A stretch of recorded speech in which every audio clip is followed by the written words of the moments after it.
Alex, depuis hier, au moment où on tourne, sachant qu'on tourne le vendredi et que la vidéo est publiée dimanche, on a notre nouveau premier ministre, hein. Ce qui est fou, parce que on pensait que finalement on allait jamais l'avoir. Donc félicitations déjà à Macron de l'avoir trouvé. Moi j'ai deux questions. Première question, qu'est-ce que ça a changé à notre vie, de manière très concrète?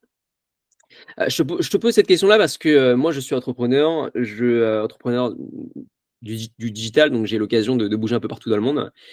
Hem, et je n'ai vu jamais aucune différence avec un nouveau Premier ministre sur mon activité, sur mon style de vie, que je sois à l'étranger ou que je sois en France. Enfin, surtout quand je suis à l'étranger, mais quand je suis en France, ça ne change absolument rien. Rien ne change. Pour moi, rien ne change. Alors, certes, on va dire putain, il pense qu'à lui, il faut aussi penser à l'ensemble de la population. Pourquoi pas? Mais c'est une vraie question que je me pose et je pense que pas mal d'entrepreneurs aussi se la posent. Tout ça, c'est bien beau, ça fait les gros titres, ça crée du buzz, ça crée du débat, ça crée de l'émotion, ça crée de l'adversité. Mais à la fin de la journée, pour les entrepreneurs, je te parle pas encore une fois de l'ensemble de la population, des fonctionnaires, mais pour les entrepreneurs, pour les chefs d'entreprise qui ont une boîte en France ou pas, est-ce que réellement ça a changé quelque chose? Et la seconde question que je vais te poser, c'est pour faire suite à la première vidéo qu'on avait fait sur le sujet il y a maintenant 2 mois. Rappelle-toi, on était censé faire une vidéo, follow-up une semaine après, alors qu'en fait, Ouais. on a attendu 2 mois avant que le Premier ministre arrive. Et du coup, cette première vidéo concernait les investisseurs étrangers et leur réaction par rapport à la nomination du potentiel Premier ministre. Bon, en l'occurrence, on a eu un mec de droite, Michel Barnier. Qu'est-ce que cela veut dire pour les investisseurs? Est-ce qu'ils vont revenir? Est-ce qu'ils sont déjà revenus? Est-ce qu'ils flippent? Comment ça se passe? Alors, très bonne question et je vais commencer par la question 2 qui est plus simple que la question 1 qui est, comment dire? Qui est toujours un peu éthérique au sens où c'est difficile de définir ce genre de truc. Donc Michel Barnier, 73 ans, ancien ministre à plusieurs reprises sous Chirac, sous Sarkozy. Si je dis une bêtise, évidemment, vous me corrigez, mais normalement, j'ai fait mes devoirs. Euh, Européen convaincu. Donc, il a participé, il a notamment été très, très mis en avant durant les négociations du Brexit. Bon, député, président de région, je crois, de Haute-Savoie ou du conseil départemental. Enfin, bref, un truc dans ce goût-là. Euh, C'est donc un mec de droite, donc des LR aujourd'hui. Et c'est intéressant parce qu'on va revenir, enfin, on va revenir là-dessus après parce que c'est intéressant. Et c'est un ancien, il se définit lui-même, hein, il l'a dit dans son discours là, de passation avec Attal, ancien gaulliste. Donc il a vraiment fait tous les partis de droite qui se sont succédés, donc LR, UMP, RPR, et puis UDR, je crois, ou un truc comme ça. Tous les partis. Voilà. Moi, j'étais en rendez-vous, c'est très drôle. J'étais en rendez-vous avec des invests et des clients au moment où il a été nommé. Au moment où le truc, en tout cas, au moment où le truc a été annoncé par la presse. Et donc, en fin de rendez-vous, un des mecs dit tiens, ça y est, on a un nouveau Premier ministre. J'étais même pas au courant, mon téléphone était coupé dans un coin. Donc, il dit ah, on a un nouveau Premier ministre. Et là, donc, se lance un débat. Globalement, j'ai l'impression que la sphère économique, alors ça ne veut rien dire. J'étais dans une réunion, il doit y en avoir des dizaines de réunions comme ça, tout le monde n'a peut-être pas la même idée. Mais en tout cas, les gens du business et les investisseurs et les professionnels, et notamment les professionnels de l'immobilier, encore une fois, auxquels je suis le plus exposé, semblent assez rassurés par quelqu'un comme Michel Barnier. Pourquoi Barnier, pardon. Pourquoi Parce que c'est quelqu'un, paradoxalement, qui représente, on va dire, j'ai l'impression, le calme, l'apaisement, la discussion, le tous ensemble, et surtout qui représente, entre guillemets, ce qu'était le passé. Et tout le monde sait qu'on a tous une déformation qui est c'était mieux avant. Et donc, ils se disent, OK, on va avoir quelqu'un qui n'est pas de ce nouveau cercle politique qui en ce moment est très agité. Donc, Ce que ça envoie comme message, c'est on va descendre le niveau d'agitation. Et je sais pas si tu viens dans le. Ou alors, ou alors inversement, c'est de dire qu'en fait, on n'en a rien à faire du vote qui a eu lieu et on va mettre excusez-moi du terme, mais un vieux crouton qui est là depuis des décennies, qu'on va mettre en place. Enfin, est-ce que toi, tu as réellement l'impression que lorsqu'il s'agit de politique, les personnes disent c'était mieux avant? On va faire appel à des personnes qui sont là depuis 40 ans. Alors, pas depuis quelques années, mais justement, on va y revenir. C'est-à-dire que je pense que pour la sphère business, donc des gens qui ont entre 40 et jusqu'à 70 ans, ils représentent ça. Et en tout cas, c'est un peu le choix qui, selon eux, a été envoyé. Maintenant, je ne dis pas que c'est vrai parce que, tu vois, on va creuser après dans ce qui risque de se passer. Et voilà. Donc pour eux, c'est un motif d'apaisement. Et ce motif d'apaisement, on l'avait vu la dernière fois en disant ce qui risque de faire mal au marché et ce qui a fait plus ou moins mal au marché cet été et ce qui a créé de l'instabilité en France, ce qui a bloqué beaucoup d'investisseurs étrangers et français de déployer de l'argent. Je discutais encore avec un family office 2 jours avant qui disait tant qu'on n'a pas de Premier ministre, moi je réinvestis plus d'argent. Et pourtant c'était des Français. Hein. Donc le message qui est envoyé, c'est on va mettre de l'apaisement. À mon avis, c'est le message qui essaye d'être envoyé. On va mettre de l'apaisement, comme tu dis, un vieux crouton, on va mettre de l'ancien pour restabiliser les choses, pour donner un côté moins chaotique à la sphère politique. Cependant, c'est là où c'est très antinomique, puisque Macron a été élu en disant je suis ni de gauche ni de droite. On met quelqu'un d'un parti le plus classique, qui est le parti qui était au pouvoir, enfin, c'est soit PS, soit LR, UMP, enfin, tout ça.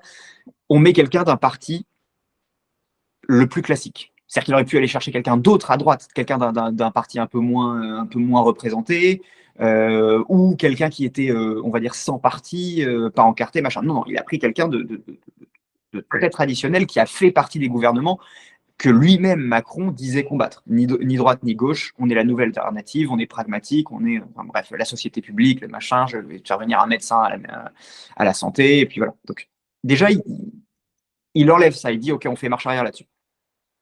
Deuxième chose, les urnes ont prouvé que les gens en avaient marre des partis classiques. Alors, le PS fait partie, en effet, du nouveau Front populaire, mais globalement, ce qui a gagné, c'est une alliance de gauche, on va dire, contre l'extrême droite. Mais les deux partis les plus représentés, c'est donc cette alliance de gauche et l'extrême droite. Donc, c'est des choses qui n'existaient pas avant. Donc, paradoxalement, tu as tout un pays qui te dit on veut quelque chose de nouveau. Globalement, depuis, on va dire, 7 ans, le discours, c'est on veut quelque chose de nouveau, on veut casser les codes, on veut du neuf. Et au moment de pire désaccord dans le truc, on te dit on te ressort la bonne vieille formule qu'on a tous critiquée pendant 7 ans. Tous, hein, que ce soit Macron, que ce soit l'extrême droite, que ce soit l'extrême gauche, que ce soit qui que ce soit, on a tous critiqué cette formule et on te resserre la même formule. Et paradoxalement, ce que te disent les invests, parce que moi c'est mon seul truc, je ne suis pas assez expert en politique, par contre ce que je peux dire c'est qu'est-ce que disent les invests, qu'est-ce que disent les gens, et les gens se disent ah bah c'est cool, ça va calmer tout le monde. Alors, je ne sais pas si c'est rationnel. Mon point est de dire, en période de crise, en période de panique, on se retourne vers un truc qui a plus ou moins marché pendant longtemps. Et on le voit. On a vu que François Hollande a pris de plus en plus de place récemment. Et donc, je me demande, je fais pas un pari, mais j'essaie de réfléchir en me demandant, est-ce que politiquement, en fait, après un tour complet de non, on n'en veut plus, machin, on n'est pas en train de revenir à une politique classique, c'est-à-dire une politique avec des gens plus vieux. C'est quand même un symbole. Hein. Gabriel Attal, Premier ministre le plus jeune de l'histoire, est remplacé par Michel Barnier, Premier ministre le plus vieux de l'histoire de la Ve République. C'est envoyer un signal du style, j'ai quasiment envie de dire, c'est comme quand une start-up lève, se retrouve en difficulté et qu'il y a des vrais managers qui rentrent en mode non, on a rendu le pays à des adultes là. On a rendu le pays aux grands, on arrête les conneries, c'est bon, c'est fini l'hypercroissance, c'est fini le burn, faut rendre les rênes à un mec qui sait ce qu'il fait. Tu vois. Je trouve que c'est un peu le message envoyé. Mais tu vois, ce qui est intéressant, c'est que c'est le message envoyé par les dirigeants politiques actuels, du moins par Macron, mais c'est pas le message envoyé par le peuple. Tu disais qu'il y avait un cycle qui se mettait en place avec des personnes qui voulaient justement du renouveau, ce renouveau-là, Heu et tu parlais d'un cycle comme si finalement on allait retrouver nos anciens, retrouver des personnes qui nous ont inspiré confiance, qui étaient déjà là depuis quelque temps. Mais en fait, ce cycle-là qui est en train d'arriver, il n'est pas décidé par le peuple qui veut toujours du changement. Il est décidé justement par des personnes qui, par Macron. Mais c'est ça qui est extrêmement paradoxal. C'est extrêmement paradoxal tu vois, de faire toute cette agitation pendant plusieurs mois pour revenir on va dire, à une solution qui est la plus vieille du monde. Enfin, j'exagère, on va forcer le trait, mais dans ce cas-là, il suffit. Non, Pour mais Michel Barnier, la dans, solution la plus vieille du monde. non, mais dans ce cas-là, tu vois, dans ce cas-là, il suffisait, il y a quelques années, d'élire Fillon et puis de rester avec un gouvernement de droite et puis on n'en parlait plus et puis on avance. C'est un peu pour moi un aveu d'échec en tout cas de la volonté de transformation de la politique française par Macron. Pour moi, ce qui vient de se passer, ça, c'est un aveu d'échec. Second point, et c'est là où moi, par contre, là, j'ai plus de mal à comprendre. On est allé chercher un représentant donc des Républicains, qui est le parti qui a été le moins bien représenté, enfin, en tout cas, le grand parti qui a eu les résultats les plus catastrophiques à l'élection. Ça, il y a quand même des explications logiques à ça. Il y a l'explication logique, c'est de dire, finalement, on se fiche du parti qui a le plus de représentants à l'Assemblée nationale, c'est pas important. Ce qui est important, c'est de pouvoir gouverner et pour gouverner, il faut pouvoir avoir quelqu'un qui se fait pas immédiatement censurer, ni par l'extrême gauche, ni par l'extrême droite. Bon, pas de bol, l'extrême gauche a dit, enfin le nouveau Front populaire, pardon, a dit: «Quoi qu'il arrive, on va censurer».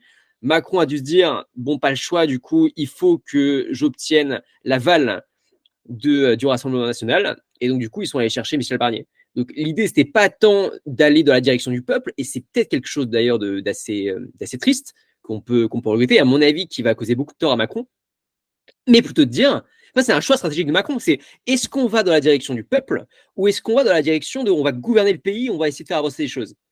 Et je pense qu'il a préféré l'intérêt national qui est de dire on va faire avancer les choses. C'est entièrement ça. Tu as entièrement raison. Par contre, comme tu l'as très bien dit, et là, c'est ça qui est, entre guillemets, hyper intéressant, c'est que c'est pas gagné. C'est que là, donc, a priori, le nouveau Front populaire va demander à censurer. Si je dis pas de bêtises, ils ont 195 sièges, plus ou moins. Il leur faut 289 pour censurer. Et le RN a dit, si je dis pas de bêtises non plus, on attend le discours de politique générale qui devrait être dans quelques jours. Donc, si je me rappelle bien des étapes, c'est Premier ministre, il constitue un gouvernement et discours de politique générale. Si, après le discours de politique générale, le RN se rend compte que ça ne va pas dans son sens, alors je suppose qu'il y a eu des tractations, des négociations, des machins, mais s'il se rend compte que ça ne va pas dans son sens, il censure aussi. Et là, les deux ensemble, je n'ai pas fait le calcul, mais 140 plus 190 de mémoire, un truc plus ou moins comme ça, c'est ingouvernable. Donc je pense que déjà, on n'est pas au bout de nos surprises. Je ne dis pas que ça va arriver, je dis que c'est pas encore terminé et qu'on n'est pas encore sûr et certain d'avoir un pays facilement gouvernable, si tant est que ce truc-là existe toujours. Tu sais ce qu'il pourrait faire, Michel Barnier, dans ce cas-là, peut-être? C'est de faire en sorte d'avoir au moins une personne du Rassemblement national dans son gouvernement. Et là, d'un coup, il, il propose des gages au Rassemblement national en leur disant: vous en faites pas, vous avez un de vos pions qui se trouve chez nous, ne nous censurez pas. Et dans tous les cas, ils ont fait le choix de Michel Barnier, donc j'ai l'impression qu'ils mettent totalement de côté la gauche.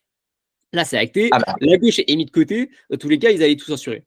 Et donc là, la seule manière de faire réussir la chose, finalement, c'est d'avoir le Rassemblement national de leur côté, de A à Z.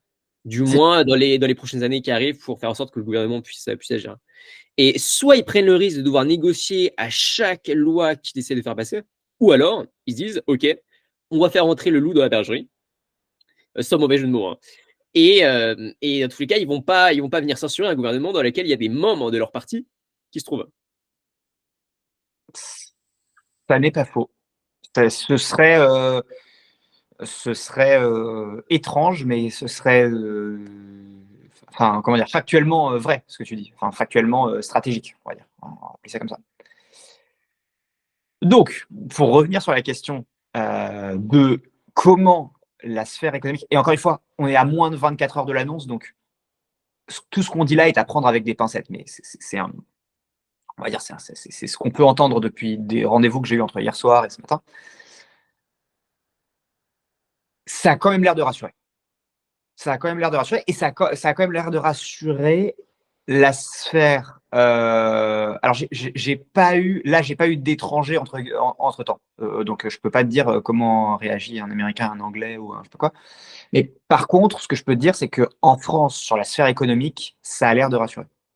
Ça a l'air d'envoyer un message plutôt positif. Après, chacun a sa sensibilité, si tu veux, en disant oui, non, mais moi je l'aime pas pour X ou Y raison. Oui, mais bon, bref, c'est autre chose. Mais les dirigeants avec lesquels j'ai pu discuter d'ici là trouvent le move plutôt rassurant, et je crois préfèrent ça au final, je crois même qu'ils préfèrent ça que Attal à l'époque. À voir ce que ça va donner. Pour ta première question, enfin l'autre question qui était la première du coup, est-ce que ton Premier ministre, ça change la vie? En fait, là-dessus, je pense que évidemment à court terme, si tu regardes à court terme, si tu veux, que tu te dis que est-ce que demain ma vie va changer? La réponse est non. À court terme, ta réponse est non. Par contre, sur une longue période de temps, les choix des dirigeants politiques influencent quand même le pays dans lequel on vit, si tu veux. Parce que tu as des lois qui passent petit à petit, et c'est pas une loi qui va changer ta vie, mais c'est une, plus une, plus une, plus une. Et puis il y a des lois où tu te dis aujourd'hui, ok, la loi sur les retraites, tu te dis, ok, ça change pas ma vie. Parce que ça la change pas aujourd'hui. Et pendant les 30, 40 prochaines années, ça la changera pas ou quasiment pas. La question, c'est un jour, potentiellement, cette loi, tu vas y être confronté. Et là, elle peut changer ta vie. Et donc, je pense que la politique, envisager la politique en court terme, c'est juste du cinéma. C'est du cinéma. C'est rassurer les gens, c'est envoyer des messages positifs, c'est tout ce genre de choses. Parce que, pareil, les investissements, ils vont pas être décuplés demain en France parce qu'on a un nouveau Premier ministre, et ils vont pas être stoppés complètement parce que le Premier ministre ne plaît pas. Déjà parce que c'est beaucoup plus nuancé que ça, et deuxièmement parce qu'il y a des effets de bord qui font que tu ne peux pas déployer. Enfin, admettons que demain il y a un Premier ministre qui soit ultra pro-business, qui rassure tout le monde, ça prendra quand même des années avant de convaincre différents fonds. Pourquoi? Parce que il faut sortir ses investissements d'un autre pays pour les mettre ici. Ça prend du temps, rien ne se fait en une journée. Il faut collecter de l'argent si c'est un nouveau fonds. Bref, je te passe les détails, mais tout ce genre de choses prend du temps.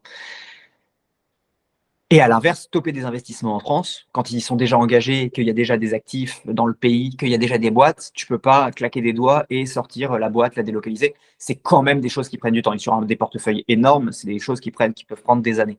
Donc, et au bout de quelques années, ton Premier ministre il a déjà été remplacé, ton gouvernement il a été remplacé, tes lois elles ont changé, ton assemblée a été remplacée, enfin bref, tout ce que tu veux.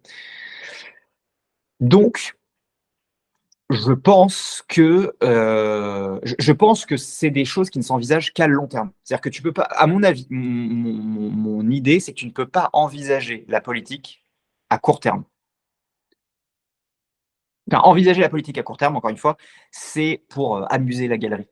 Par contre, envisager la politique à, moyen terme et surtout, surtout, surtout à long terme, c'est là que ça fait du sens. Et là, chaque rouage de la machine de l'État change et influe sur ton quotidien. Mais tu ne le vois pas parce que c'est du Ouais, très long mais terme. ça influe sur ton quotidien. Alors ça va peut-être faire sauter au plafond ce que je veux dire, mais ça influe, beaucoup sur ton quotidien si tu as un niveau de vie assez bas, et finalement si tu es extrêmement dépendant de l'État pour ta retraite, pour, l'argent que tu vas avoir pour, trouver un emploi, ce genre de choses. Oui et non. Est-ce Oui que et non, alors, je parle pas ici des niveaux d'impôts, d'imposition sur le revenu et tout qui changent un peu quand même que Macron. Macron, il a si on prend un peu de recul quand même, Macron était assez pro-entrepreneur, assez pro-entreprise. Il est quand même allé vachement dans ce sens-là, mais en plus, si on fait référence si on revient un peu sur la vidéo de Network States qu'on a tournée il y a une semaine, finalement, on vit quand même à une époque où de plus en plus d'entrepreneurs, de notre génération du moins, jouent un peu avec leurs propres règles. Ou alors avec les règles des pays qui commencent à comprendre de plus en plus qu'en fait, c'est comme des entreprises et il faut qu'ils soient attractifs. Il faut qu'ils attirent les personnes et donc ils vont essayer de leur dérouler le tapis rouge avec un taux d'imposition très faible, avec des contraintes administratives qui, sont le moins chiantes, les moins lourdes possibles, avec une qualité de vie incroyable et cetera et cetera. Donc dans ce monde-là, dans un monde où finalement chaque pays, chaque voisin, eh bien, est une potentielle maison pour les entrepreneurs.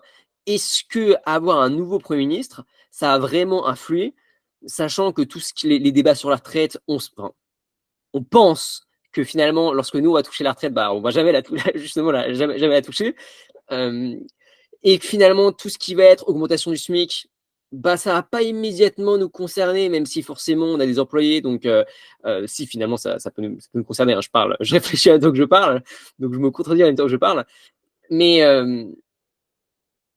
là, depuis 10 ans, j'abuse, depuis 7 ans que j'entreprends, il n'y a pas une seule politique, sauf celles qui ont concerné le Covid, qui est le Covid-19, qui m'ont impacté directement. Et je ne sais pas si des entrepreneurs un peu plus vieux, 30, 35, 40 ans, ont réellement vu une différence fondamentale avec un changement de Premier ministre. Ah si, quand même, moi je peux te le dire, moi je peux te donner des trucs qui ont vraiment influencé.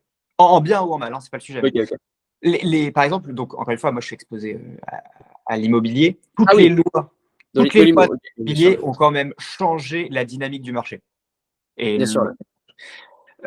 donc, c'est-à-dire que les taux et tout ça, qui à un moment, de manière large, deviennent des choix politiques, ont vachement influencé le marché. Donc nous, on est vachement pendu, si tu veux, à quand même toute cette question-là. Deux, la suppression de la taxe d'habitation et donc l'augmentation, parce qu'en fait c'est ça qui s'est passé, l'augmentation de la taxe foncière a changé le game pour l'investissement et les investisseurs immobiliers en France, rendant la France moins attractive pour de la détention. Du point de vue des startups, il y a eu plein de lois qui ont permis de la défiscalisation quand on investissait dans une startup, qui existe toujours sous différentes formes, mais les lois de réemploi, ce qu'on appelle de réemploi, donc OBTR, tout ce genre de trucs. Donc quand on gagne de l'argent, quand les gens vendent une startup, s'ils réinvestissent dans d'autres startups, ils sont plus taxés ou beaucoup moins taxés. Enfin, encore une fois, il y a plein de méthodes. Tout ça, c'est des lois qui ont, à l'échelle des 10 dernières années, complètement reshape le monde entrepreneurial, le monde de la startup, le monde de l'immobilier en France. Tu l'as dit avec le Covid, on a eu plein de lois et plein de trucs qui ont quand même eu des impacts directs et importants sur les vies. Après, si on se place de l'autre côté, bah, le SMIC, il a un impact sur tous les gens qui sont au SMIC. La hausse du SMIC, il a un impact de l'autre côté sur tous les employeurs, qu'ils soient riches, pauvres, grosses boîtes, pas grosses boîtes, il a un impact immédiat. Tout ce qui est le choix des charges fiscales, de l'IS, de l'IR, de tout ce qui est tax related, il a un impact sur tous les entrepreneurs, il a un impact sur tous les salariés, entre guillemets, de haut niveau. Parce que plus on augmente les taxes, moins on peut payer certains cadres, et certains cadres, au bout d'un moment, se disent, voilà, je préfère aller à l'étranger parce que je gagne mieux ma vie, ou à minima, à dépenses égales pour mon entreprise, moi, il m'en reste plus dans la poche. À l'inverse, si on n'a pas ces taxes-là, ça veut dire qu'on a des services de l'État, services sociaux qui se dégradent, on va dire. Enfin, si on schématise, je ne sais pas si c'est parfaitement vrai, mais on peut schématiser comme ça en disant, voilà, on a une qualité de vie qui peut potentiellement se dégrader. Et là, c'est très, tu vois, ça peut toucher très vite les remboursements. Je donne un exemple. Tes remboursements de santé. Très vite, si on commence à dérembourser certains médicaments dont tu avais besoin, pour une raison X ou Y, très vite, tu peux avoir un problème. Très vite, tu vois, si l'école devient plus chère, tu as des gens qui peuvent avoir des problèmes si demain il y avait une contribution de X, Y ou Z pour rentrer ton gamin à l'école. C'est des détails, mais les uns accumulés à la suite des autres, tu finis quand même par transformer une société. Et à un moment, ces détails, sont gérés par, c'est pas une question de le Premier ministre, mais c'est une question de le Premier ministre, le gouvernement, le président, l'Assemblée, le Sénat et tout l'appareil de direction de l'État. Dernier Ouais, point, tant que tu n'as pas de problème aussi, tant que tu n'as pas de problème sur le budget de ton État. Je m'explique. L'État est géré, et aujourd'hui, il y a plein de choses qu'on ne voit pas parce que l'État, entre guillemets, fait tampon. Si demain, réellement, on a un problème, je regardais une chaîne qui s'appelle Grand Angle avec, alors, ils sont marqués politiquement, mais on va prendre donc Charles Gave, Richard Détente, machin. Je prends juste l'argument qui était de dire est-ce qu'on se dirige en France vers une crise à la grecque? J'en sais rien, je ne suis pas là pour juger ça. Par contre, ce qui est sûr, c'est qu'à un moment, ce genre de choses, ce sera la responsabilité, si ça arrivait, et que ça arrive ou que ça n'arrive pas, et si ça n'arrive pas, très bien, mais ça aurait été la responsabilité et le travail de plusieurs gouvernements les uns à la suite des autres. Donc oui, il y a bien l'influence de ces mecs-là qui changent le truc. Et c'est juste que tu peux pas, enfin, à mon avis, c'est juste qu'on peut pas l'analyser à court terme, ou qu'à court terme, il y a des, c'est pas assez précis pour être analysé. ouais, très clair, très très clair. Merci pour ces précisions. Merci pour ces précisions. Le digital nomade, enfin, j'aime pas vraiment ça parce que j'ai jamais vraiment été digital nomade, mais pour toutes les personnes moi que j'ai rencontrées à l'étranger, notamment à Bali et à Malte, ils sont extrêmement loin de toutes ces considérations. Et en fait, pour eux, le deal est très simple. Ils arbitrent. L'arbitrage, c'est de se dire, ok, soit on va porter émotionnellement le poids des débats politiques, le poids de l'aberration du fait de voir telle ou telle personne à l'Assemblée nationale ou au gouvernement, le poids de la direction politique. Ou alors, c'est de se dire, bah juste, je vais dans des pays qui m'accueillent, qui m'accueillent, qui sont hyper ouverts aux entrepreneurs, qui vont faciliter notre vie et dans lesquels je vais pas avoir à porter cette charge mentale. Qui en est une. Au bout d'un moment, on a pu le voir notamment pendant les législatives, il y avait des débats tout le temps, et beaucoup d'amis entrepreneurs qui habitaient en France avaient que ça en tête, en permanence. Donc c'est une charge mentale qui finalement bah, empêche d'avoir de focus peut-être sur d'autres choses, sur la priorité de leur activité. Alors, c'est très facile à dire lorsqu'on a 20 ans, 25 ans, peut-être même 30 ans, et qu'on peut faire le tour du monde, qu'on n'a pas encore de famille. C'est beaucoup plus compliqué à partir du moment où on se construit une famille et on décide de ne pas être trop loin de notre pays d'origine. Par contre, il y a quand même cette réalité qui existe. Cette réalité de Ah, dire qu'il y a énormément d'entrepreneurs, de personnes qui se disent, mais en fait, ça, l'arbitrage, enfin, le deal ne vaut pas le coup. J'arbitre du fait de partir ailleurs. ah oui, Et mais, j'en ai rien à faire et ça va absolument pas impacter dans ce cas-là. mais c'est Jacques Attali qui disait enfin, alors je sais pas, ça doit Nomades être de luxe. quoi? Les nomades de luxe. Ouais, exactement. Il y a 10 ou 15 ans, en fait, il disait l'élite aura la capacité de bouger quand elle le veut en fonction d'un changement de loi, d'un truc qui lui plaît pas, d'un machin. Et donc, bouger vite et dans de bonnes conditions, ce sera le luxe ultime. Je sais plus à combien il chiffrait le truc, mais c'était 1 ou 2 ou 3 millions de personnes. Sachant que quand même, ce que disent pas les digital nomades, enfin, je sais pas comment toi tu le vois, tu en as côtoyé beaucoup plus que moi, mais ce que beaucoup oublient de dire parmi ceux que je connais, c'est que comme tu l'as très bien dit, ils peuvent le faire parce qu'ils n'ont pas de famille aujourd'hui et que le mouvement est peu cher et donc que leur revenu couvre ces coûts de mouvement. Mais beaucoup sont toujours français. Ils vivent ailleurs, oh oui. Ils montent des boîtes ailleurs, oui, ils font un peu d'optimisation. Ils n'ont pas pour autant 5 passeports. Tu vois. Si un jour ils ont une vraie merde, j'en sais rien, il faut se faire opérer demain, je mets ma main à couper que les mecs seront rapatriés en France très vite. Alors, oui, Pour pour la beaucoup. majorité, Voilà. que j'ai côtoyé, mais le mouvement d'acheter des nouveaux passeports est en train de prendre de l'ampleur. Il y a beaucoup de gourous du web qui parlent de ça, qui expliquent comment faire. Alors, ça coûte de l'argent, mais à partir du moment où tu as fait 10, 15, 100, 200, 300, 400, 500 000 euros, voire même beaucoup plus, avec tous les business en ligne que l'on peut connaître, Bah, d'un coup, tu te dis: «OK, c'est quoi la suite? Bon, bah, je vais essayer de diversifier mon argent, je vais essayer de diversifier, et éviter un maximum les risques. Je vais essayer de diversifier les passeports pour avoir le choix. Le choix, la liberté de mouvement». Et tu vois, Donc je vais te ça, donner juste un c'est pas la exemple. majorité parce que les passeports coûtent cher quoi qu'il arrive. Donc on est c'est maintenant une micro niche.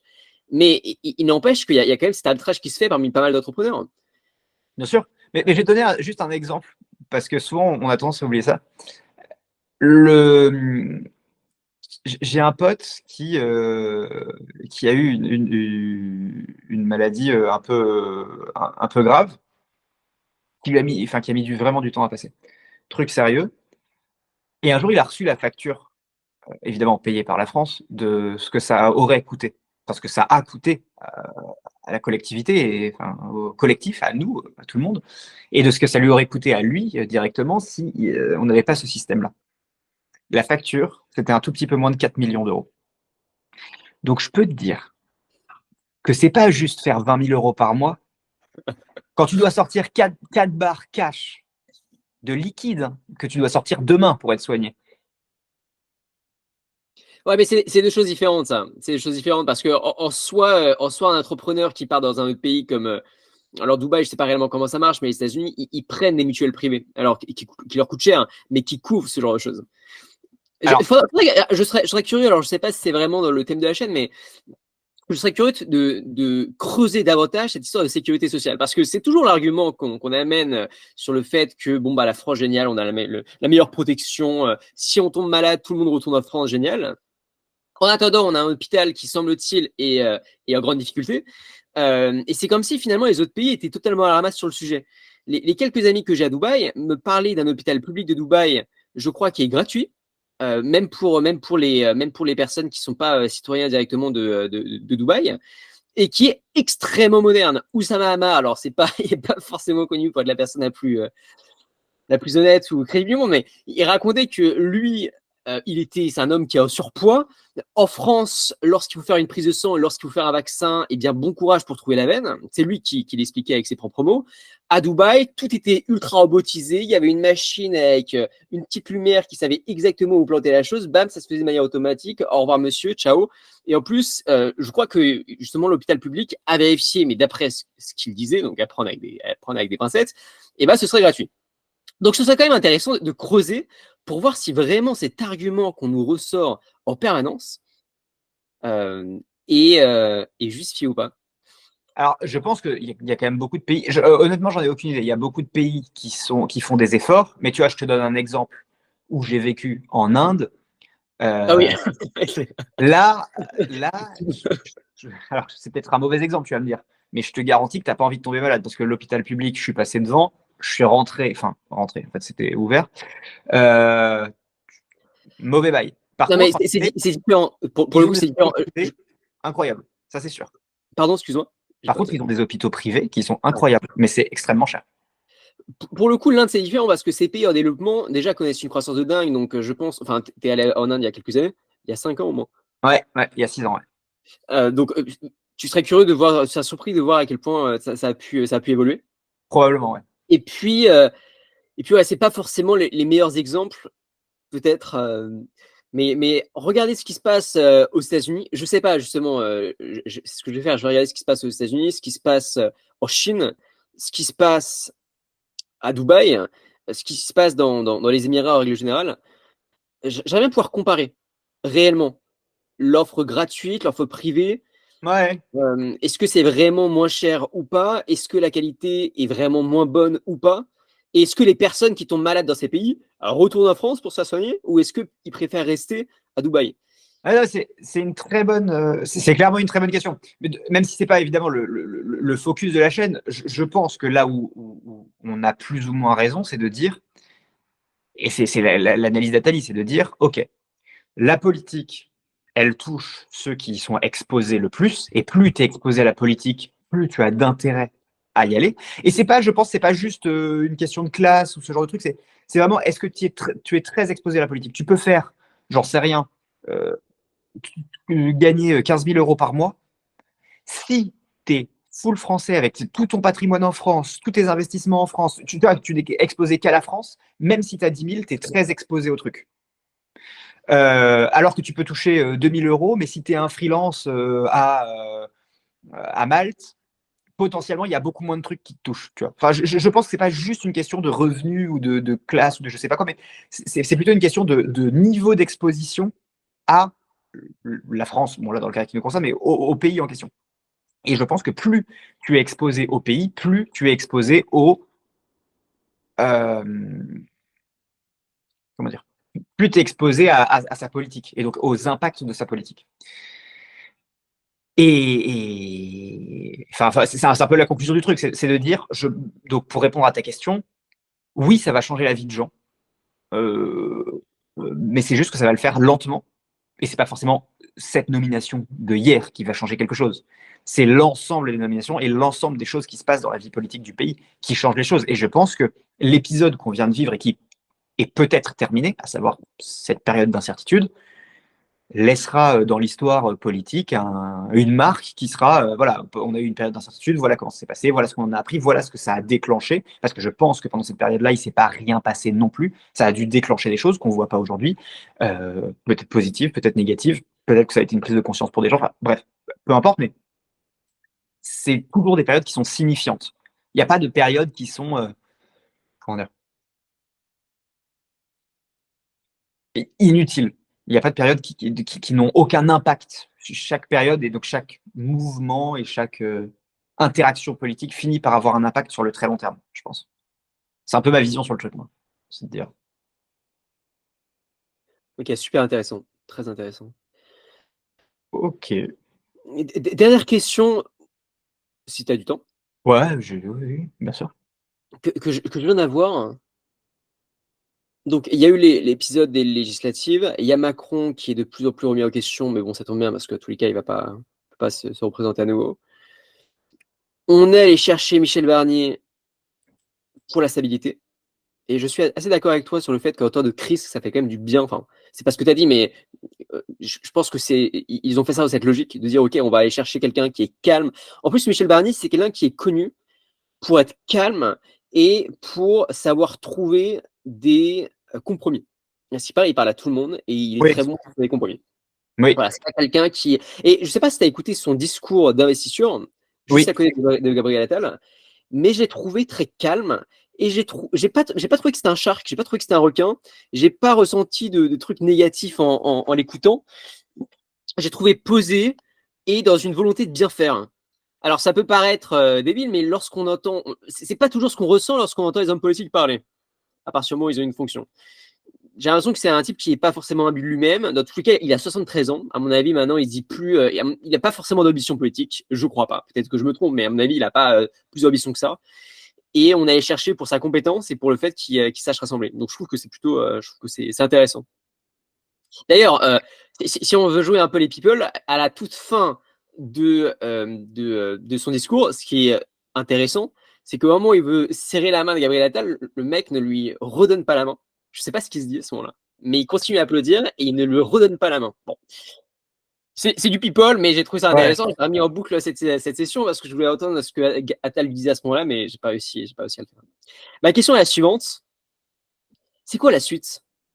C'est quoi la suite dans une France qui veut absolument quelque chose de nouveau, qui finalement majoritairement penche à droite, mais c'est pas juste elle penche à droite, c'est j'allais dire un peu plus de 50% penche à droite, mais un peu moins de 50% penche radicalement différemment de la droite. Est-ce qu'on peut toujours faire cohésion? Et c'est intéressant parce que finalement, les différents épisodes se regroupent vachement. Finalement, le mot cohésion m'a fait immédiatement penser à Network State. Finalement, s'il n'y a pas cohésion, peut-être qu'il y aura fragmentation. S'il y a fragmentation, il y aura peut-être isolement justement sur des îlots, ou on peut appeler ça des villages, idéologiques, appeler ça comme vous le souhaitez. Bon, on va pas relancer un nouveau sujet maintenant, mais c'est quoi la suite avec un paysage français aussi fragmenté? Est-ce qu'il y a vraiment une possibilité? Est-ce que tu penses que Michel Barnier a vraiment les compétences pour rassembler et pour casser cette fragmentation? Parce qu'en tous les cas, là, on a juste retardé l'explosion qui est censée arriver pendant la prochaine élection présidentielle. Alors, déjà, on verra s'il arrive vraiment, enfin s'il n'y a pas, on verra après son discours de politique générale, déjà, pour voir si vraiment il va jusqu'au bout, même si je pense qu'a priori, bon, ça semble plutôt bien embarqué. Bon, ça c'est le premier truc. Admettons que ça passe. Bon, on part de ce principe-là et on se dit, ok, ça passe, donc on envisage le reste. Je pense que là, donc il va avoir une mission en effet de cohésion qui va être très compliquée, mais très compliquée. Elle va être très compliquée pour une raison très simple, c'est que tout le monde s'estime plus ou moins floué. À gauche, ils l'ont déjà dit, Mélenchon, Bompard, enfin bref, ils ont tous exprimé le fait qu'ils se sentent que c'est un déni de démocratie, machin, t'appelles ça comme tu veux, ils se sentent floués. Le côté de la droite, ils sont pas très contents. Enfin, on va dire de l'extrême droite et de Ciotti, machin, ils sont pas très contents. Ils auraient voulu quelqu'un de chez eux. Selon eux, ils ont été la plus grosse force politique seuls. Alors, on leur a mis quelqu'un qui pourrait un peu leur ressembler, mais qui est quand même loin de leurs idées. Donc, je pense qu'ils s'estiment, ils sont pas très contents. D'ailleurs, Bardella l'a dit, oui, il faut respecter le Front National. Enfin, il a utilisé des mots forts qui prouvent que bon, il est pas très content. Au milieu, on a, il nous reste quoi? Il nous reste En Marche, enfin on va dire voilà, qui quand même est un peu frustré parce que c'est le parti présidentiel et ils n'arrivent plus à convaincre. Donc je pense qu'ils sont moyennement contents. Ils ont quand même ils continuent à avoir envie d'appliquer leur politique puisque ils ont été élus au présidentiel.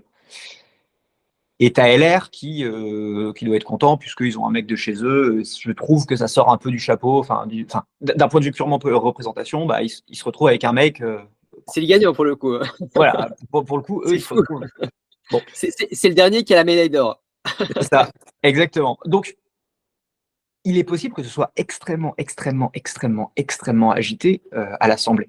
Deux, il est possible qu'on passe par une phase avec énormément de manifestations. Je crois que demain, du coup, on est vendredi aujourd'hui, le podcast sort dimanche, et donc samedi entre les deux, il y aura une manifestation, je crois, qui se veut d'ampleur importante. On verra ce que ça donne demain, mais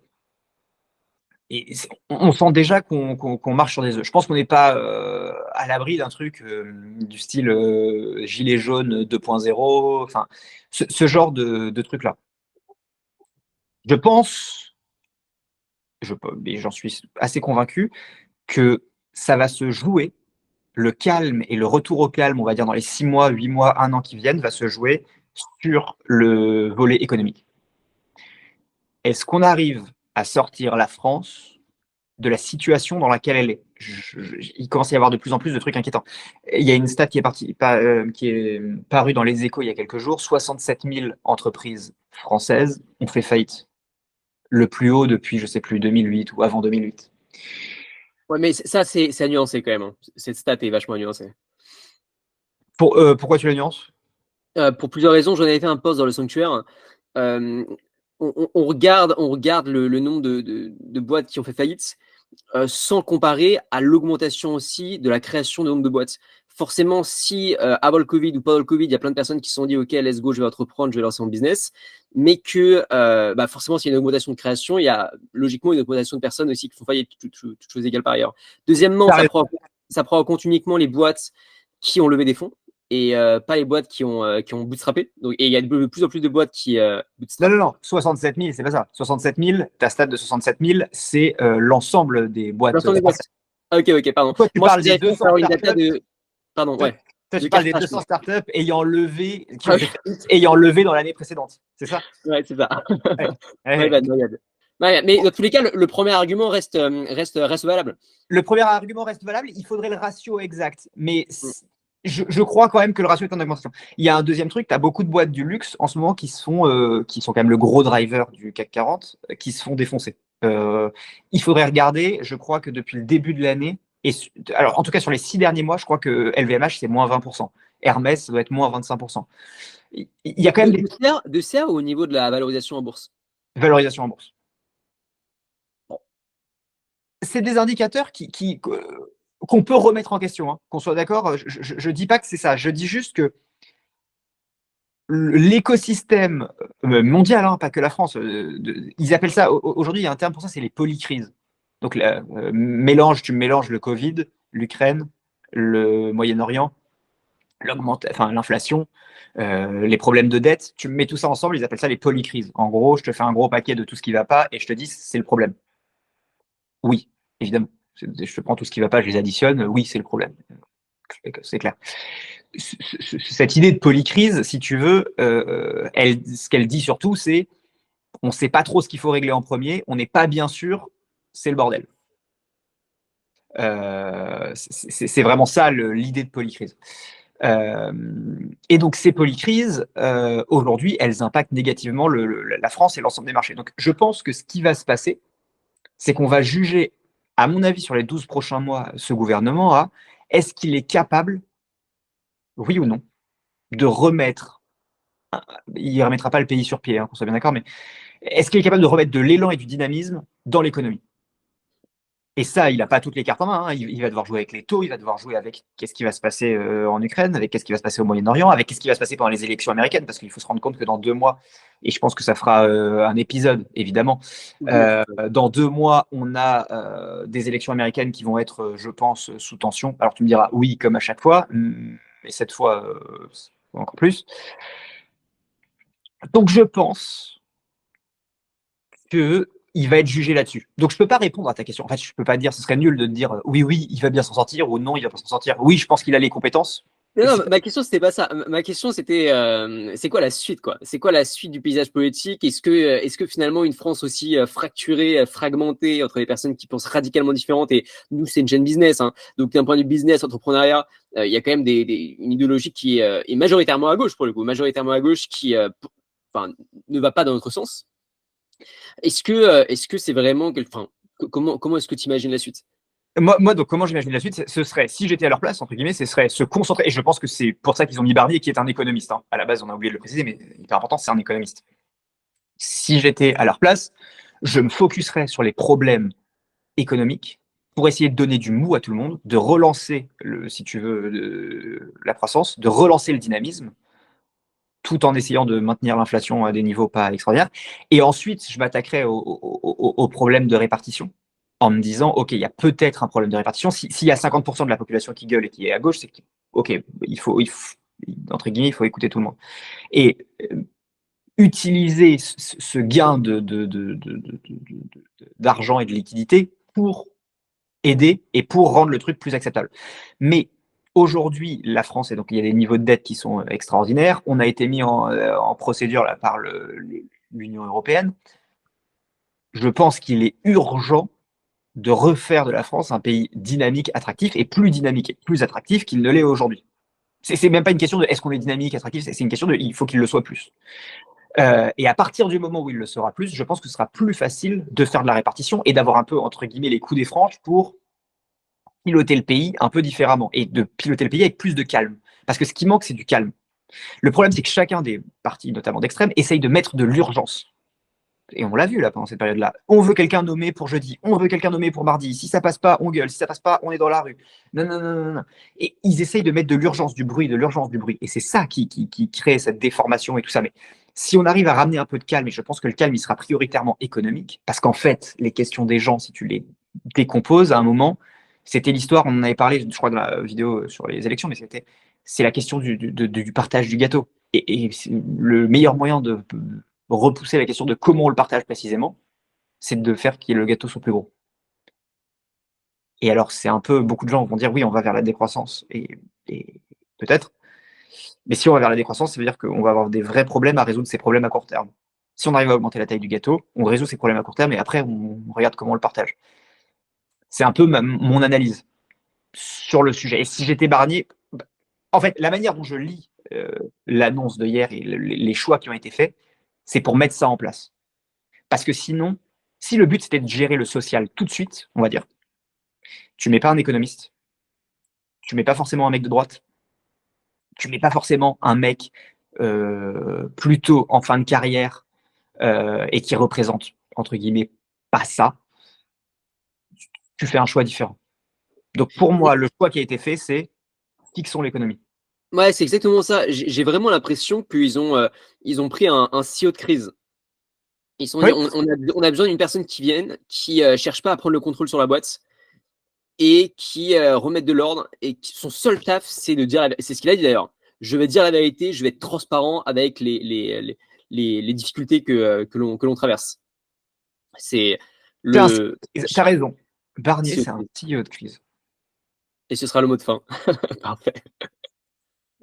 Trop cool la vidéo. J'ai vraiment bien aimé, j'ai adoré. J'espère que vous avez appris des choses. Abonnez-vous et partagez la vidéo aussi. Partagez-les à un maximum d'amis qui pourraient être intéressés par ça, que ce soit des entrepreneurs, des employés dans des boîtes qui s'intéressent aux nouvelles tendances, ou alors à l'actualité qu'on essaye de décortiquer d'un point de vue business et ce qui va arriver après. Et puis, si vous souhaitez discuter régulièrement avec d'autres chefs d'entreprise au sein d'une sorte de mastermind à l'échelle qu'on a créé, je vous invite à cliquer sur le premier lien et à vous intéresser au sanctuaire NBS. Voilà, je vous en dis pas plus. Cliquez si vous êtes curieux. Du coup, à la semaine prochaine. À la semaine prochaine.